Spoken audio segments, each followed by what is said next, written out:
Ассаламу алейкум тігінші ханымдар, каналыма қош келдіңіздер. Бүгінгі видеода дәл осындай өте әдемі, оңай тігілетін резинканың тігілу жолымен бөлісетін боламын. Видеоны соңына дейін қараңыздар. Осындай ұзындығы 50, ені 8 сантиметрлік осындай хб матасын алдым мен. Және резинка қажет болады. Резинкамның ені 1, ұзындығы 20 сантиметр. Енді осы ұзын жағынан машинкада шетінен түзеу тігіспен тігіп алатын боламын.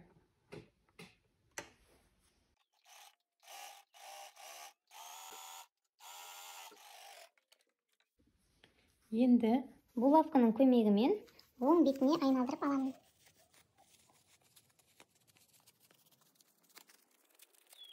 Екі шетін кішкене осылай ішіне қарай қайырып, мен үтіктеп алдым. Енді осы бір шетіне резинкамды өткізетін боламын.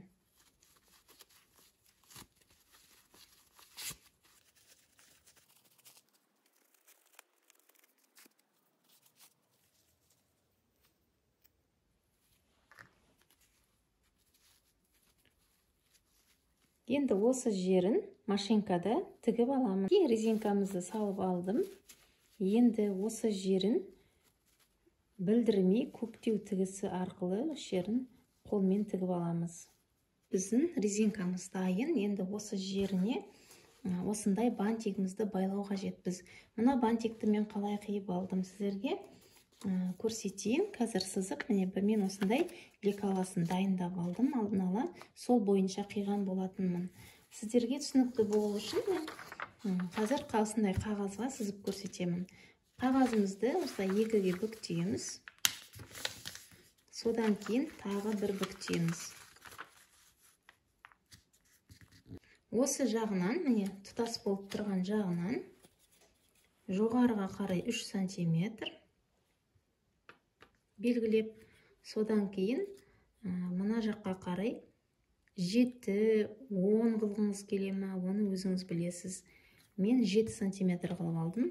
Енді осы жаққа қарай 1,5 сантиметрді белгілеп, енді осы төменге қарай мына 3 сантиметрді сызамыз. Енді осы жермен мына аралықты осылай доғал етіп сызып алуымыз қажет.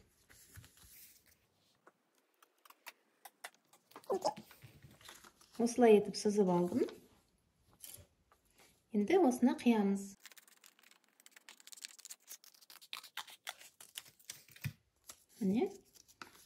Ашқанда осындай біздің бантигіміз дайын болады. Ұзындығын өзіңіздің қалауыңызбен жасасаңыз болады. Мен осылай етіп қиып алдым. Осыдан бізге 2 штук қажет болады.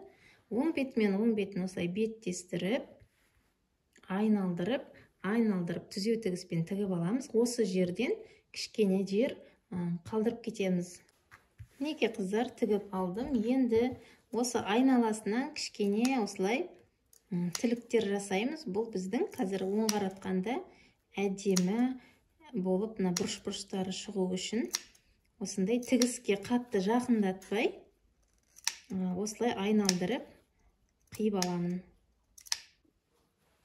Осы қалдырып кеткен жерім арқылы оң бетіне айналдырып аламын. Мінекей қыздар, мен тігіп, өтіктеп, және мына жерін жаңағы білдірмей тігіп алдым. Енді бантигімізді осы резинкамызға байлайтын боламыз. Мына жері бар ғой, мына қосқан жеріне бантигімізді қойып, осылай әдемілеп, осы жерін осылай байлаймыз.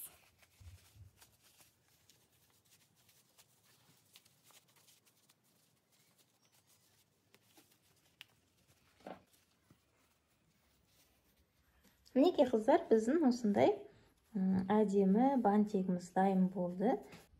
Егер видео ұнаса, міндетті түрде каналға тіркеліңіздер. Апта сайын жаңа видеолар шығып тұрады.